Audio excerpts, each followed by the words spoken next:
Good afternoon, Hornets. Welcome to DESU-TV's Career Chat. I'm your host, Brooke Malson. If you're interested in seeking a job, internships, and networking, this is a show for you.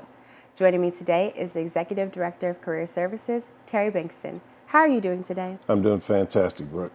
That's wonderful. What is your thought process behind creating Career Chat? Career Chat was originally thought about as being an extension of what we do in career services.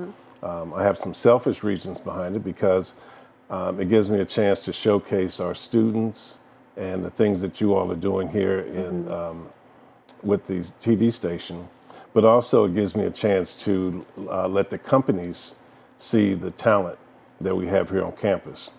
The original reason for it was for companies to be able to get their information out to the students in another manner, more electronically, about internships, full-time jobs, company information, and so that the students could see it on their own time.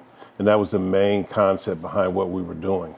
But what we found out is that companies are looking for different ways to interact with the students and the student engagement, and this gives us another way of doing it.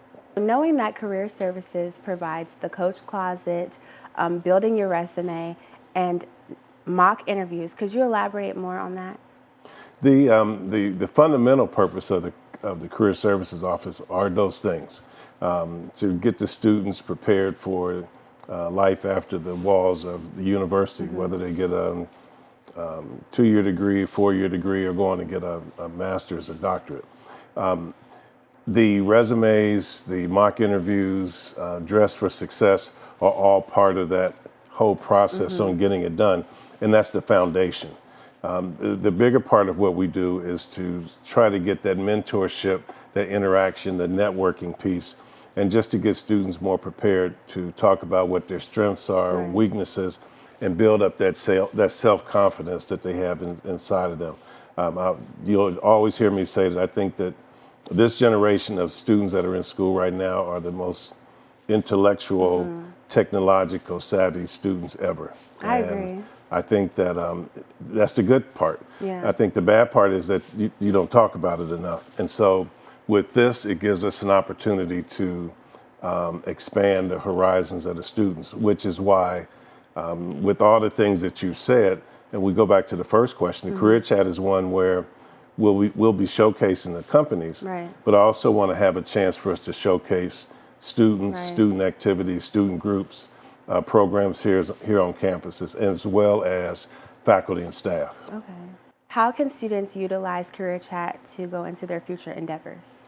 I think the biggest part is that you get a chance to see individuals from the companies here talking about their personal experiences, the things that are going on within the company, and some of the future endeavors that the company has, as well as being able to go back then when you go online to try to pull up information and do your research, that you have another base of information to build upon. What I have found is that companies and the representatives are more than happy to talk to you about anything that's going on. And they're just human just like we are. And they're looking forward to that dialogue and that conversation. So Career Chat, just like any networking opportunity, gives us a chance to break the ice where everybody feels comfortable talking to each other. I think that the elephant in the room is the fact that coming back off COVID, and this last class that's graduating now was the last one that really got affected by it so much that it's a chance for everybody to come back to on a level ground and keep those modes of communication open. What advice do you have for students who want to pursue overall but are not sure what to do afterwards?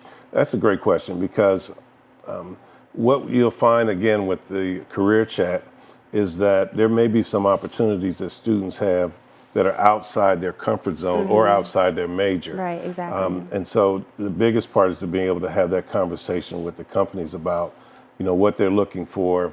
The internships and the interaction gives you a chance to really see if it's what you really want to do or not, and give it a good chance. I think the other big piece is that there's two type of people, and I hope the students get this and don't take it the wrong way. But there's I see a lot of people that are capable of doing things, and they really are capable. But the biggest part of it is, are they willing to do what it takes to get to that next level? Right. So you sort of ground yourself if you just stay in that capability standpoint, but you have to get to that willing piece. And it's those people that are willing to go that extra yard to do what needs to get done that will take things to the next level.